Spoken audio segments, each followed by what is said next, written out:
နှစ်ခုရှိရပါတော့ဒီဘက်မှာတစ်ခုရှိရဒီဘက်မှာတစ်ခုရှိရနှစ်ခုရှိရဒါပေမဲ့ဒီဘက်ကတော့တက်လို့မရဘူးဟဲ့ဟိုမှာပြုတ်ကြနေဟဲ့ပြုတ်ကြနေ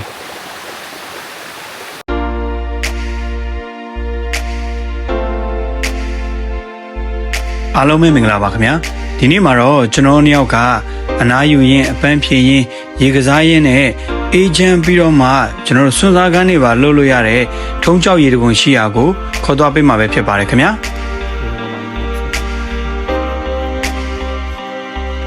ဒါဆိုကျွန်တော်နဲ့အတူတူအစအဆုံးလိုက်ပြီးတော့ကြည့်ရှုအားပေးကြပါအောင်ခင်ဗျာဒီရေတကွန်လေးကဆိုရင်ဖြင့်ချင်းမိုင်အနီးနားမှာတရှိပြီးတော့တဘာဝအလျောက်ဖြစ်ပေါ်နေတဲ့ရေတကွန်လေးပဲဖြစ်ပါတယ်ခင်ဗျာ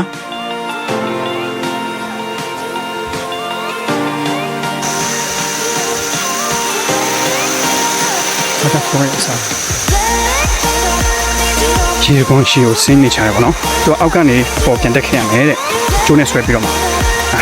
ကျွန်တော်တို့ဆင်းနေကြပါခင်ဗျာဒီရေကွန်ကတော့ချင်းတောင်းဆိုတဲ့တောင်ပေါ်မှာရှိတာပေါ့နော်နားလေပြောစရာကြီးပဲဒီကိုနေအောင်ပါခင်ဗျာလာရတယ်အများကြီးဒီထုံးကြောက်ရေတကွန်ကဘယ်လိုဖြစ်တည်လာသလဲဆိုလို့ရှိရင်ကျွန်တော်တို့ဒီရေထဲမှာကယ်လ်ဆီယမ်ဓာတ်တွေပါတယ်ပေါ့နော်အဲ့ဒီကယ်လ်ဆီယမ်ဓာတ်တွေကကြောက်သားပေါ်မှာနှစ်တန်းပေါင်းများစွာစီးဆင်းပြီးတဲ့အခါမှာကျွန်တော်တို့ဒီကြိုင်ခဲ့တဲ့အရာတွေကနေပြီးတော့ဖြစ်တည်လာတာပါတဲ့ခင်ဗျာ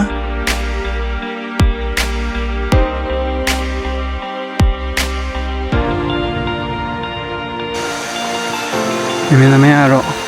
တော့အုပ်ချပေါ့နော်ဒီကဆင်းအောင်မချွေးကြီး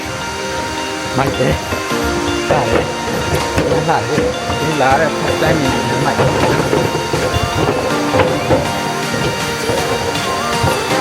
ဘာပဲနေလဲရှိရဆိုတော့ညစ်တယ်လည်းရှိမှာတွေ့အိုးမမိုက်နေရော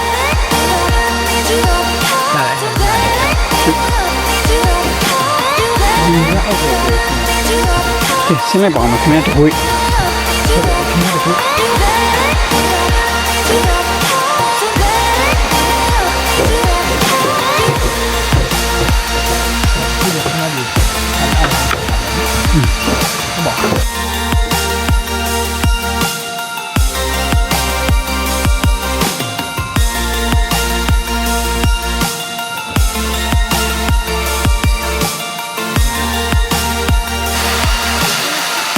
ကျွန်တော်တို့ကအောက်ထိဆင်းရမှာပေါ့နော်ဒါတော့ရေတကွန်တော့ပဲရှိသေးတယ်ကဲအောက်ထိသွားကြတာပေါ့ခင်ဗျာ။အိုးအောက်ထိရောက်ဖို့ရကောင်မှတော်တော်လေးကိုမှဆင်းရတယ်ပေါ့နော်။အခုတော့မြင်တော့မြင်နေရပြီရောက်တော့မှလည်းတွေ့ပါတယ်ခင်ဗျာ။ဒါကတော့အစပေါ့နော်။ဒါနဲ့ဆက်ပြီးတော့ထူချရအောင်။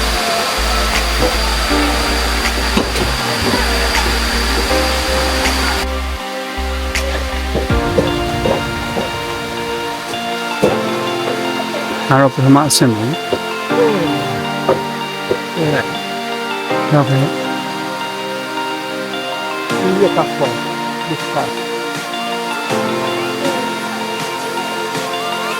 ကိုလည်းဒီကပ်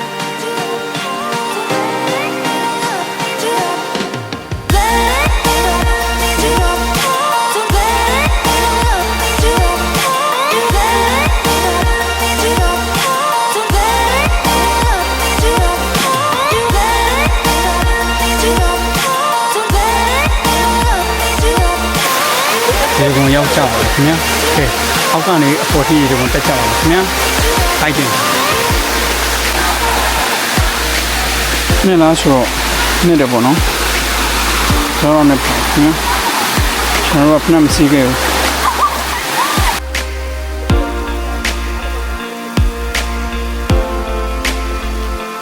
ဒါကတော့ပထမအဆင့်ပေါ့နော်အခုမြင်နေရတယ်လို့သူတို့တက်နေကြတယ်လို့ပဲကြိုးလေးဆွဲပြီးတော့တက်ရမှာပေါ့နော်ကြောက်ကလေးမချိုးနင်းလို့ကောင်းတယ်တချို့နေရာလေးတွေမှာတော့ချောတယ်ဒါပေမဲ့မချောတဲ့နေရာတွေကပုံများတယ်အဲ့ဒီဖွေးနေတဲ့နေရာတွေဆိုမချိုးနည်းနည်းအဲ့လိုမျိုးရင်းကြီးတက်နေတဲ့နေရာလေးတွေဆိုရင်တော့ချောတယ်ပေါ့နော်တက်လို့တော့ကောင်းပါတယ်ကဲစပြီးတော့တက်ကြပါမယ်ခင်ဗျာ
နှစ်ဆောင်လေးโอเคရိုက်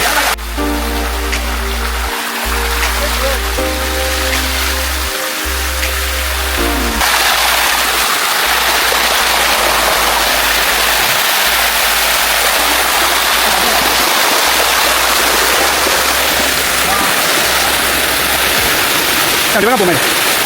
ဒါချွဲနော်ဒါတော့ရင်းကြီးတယ်အများကြီးတွေ့ရင်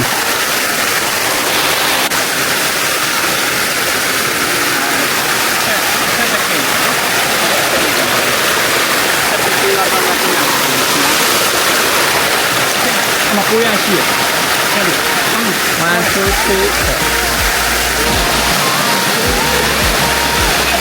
ဒီနေရာကိုတက်ရမှာပေါ့နော်အပေါ်ထီအောင်တက်ရမှာခင်ဗျာသူတို့တချို့နေရာတွေမှာတော့ကျိုးလေးထားပေးတယ်ကြောက်ကလေကြောက်ချောမဟုတ်ကြောက်ကျန်းဆိုတော့တက်ရတာအဆင်ပြေပါတယ်ခင်ဗျာ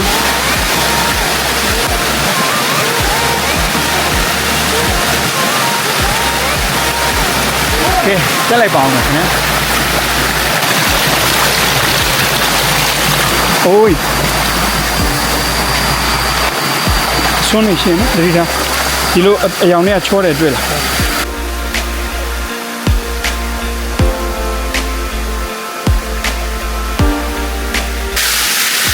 ဒါတော့ကျွန်တော်တို့တက်ရမယ့်အမြင့်ပါဘယ်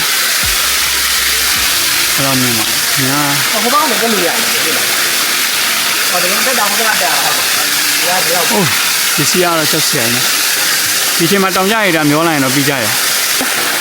မင်းနေတဲ့ဟာတို့ဘာလို့ကကျတော့ချောတယ်ဒီလိုဖွေးနေတာပဲမချောတာ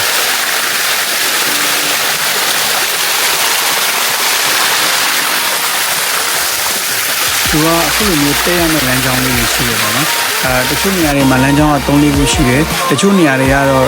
လမ်းကြောင်း3-4ခုရှိပေမဲ့ပိတ်ထားတဲ့နေရာလေးတွေရှိတယ်ပေါ့နော်တချို့နေရာတွေမှာကျိုးရှိတယ်တချို့နေရာတွေလမ်းကြောင်းတူတဲ့နေရာတွေပြီးတော့တက်လို့လွယ်တဲ့ဟာတွေတော့သူကကျိုးမထားပေးဘူးကိုယ့်ဘာသာကိုဒီတိုင်းတက်ရတယ်ပေါ့နော်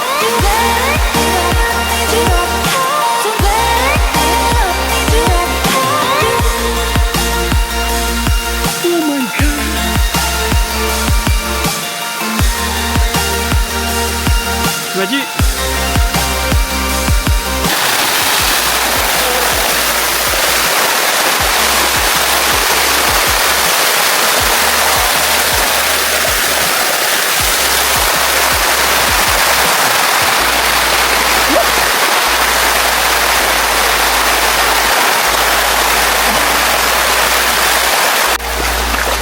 ဒီချောနေနော်ဒီကြောက်တယ်ဟုတ်နေနှစ်ခုရှိရပါတော့ဒီဘက်မှာတစ်ခုရှိရဒီဘက်မှာတစ်ခုရှိနှစ်ခုရှိရဒါပေမဲ့ဒီဘက်ကတော့တက်လို့မရဘူးဟဲ့အောင်မပြုတ်ကြနေဟဲ့အောင်ပြုတ်ကြနေယူရရင်တန်းလန်းပြုတ်ကြသွားတယ်ကမလေးပြေဦးမလေးဟောပဒကရဖုန်းကြည့်မကြောက်ရမိုက်လမ်းတစ်ဝက်ရောက်ပါပြီခင်ဗျာ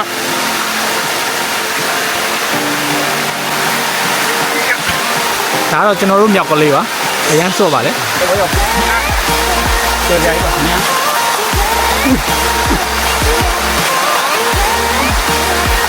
ခေါ်ရနေရဆိုကျွန်တော်တို့စစ်တောင်း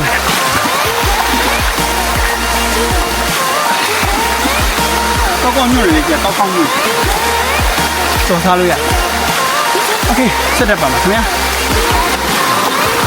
ဒီစားရှိဆိုတော့အဲ့လိုပဲချောတဲ့နေရာဆိုရင်ဒီစားလက်ဆွဲဆွဲပေးတယ်ဟာရောဟာဒီလိုကြည့်လိုက်အိုးဒါကတော့ကျွန်တော်သုံးပုံပွင့်2ပုံလောက်ရောက်ပြီပေါ့နော်။ခုမှလာကြတဲ့သူတွေလည်းအများကြီးပဲတော့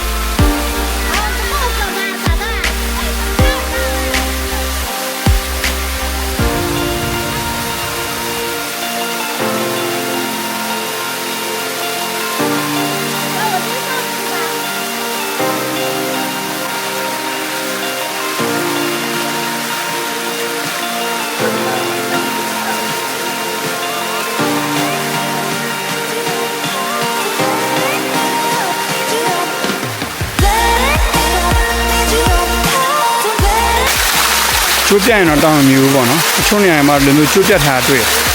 ယူဒီဇိုင်းတော့တက်ရတယ်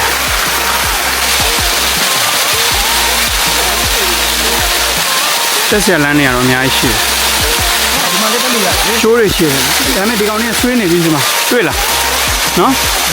ချိုးတွေရှိတယ်ဒါပေမဲ့ချိုးတွေကဆွေးနေတို့အမမခံဘူးလေဒီပါ ဟုတ်တယ် ဒီဘက်မှာနိုင်နော်ဒီဘက်မှာလည်းရှစ်တက်တက်နေ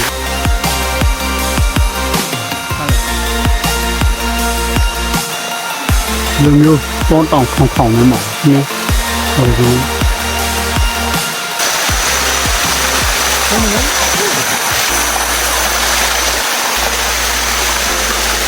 တူးရမင်းအောင်ဆွေးနေတယ် ဒါတော့ဖိတ်ကနေများနေတယ်ဟိုမှာတောင်းနေရင်တိမ်နေပဲရှိ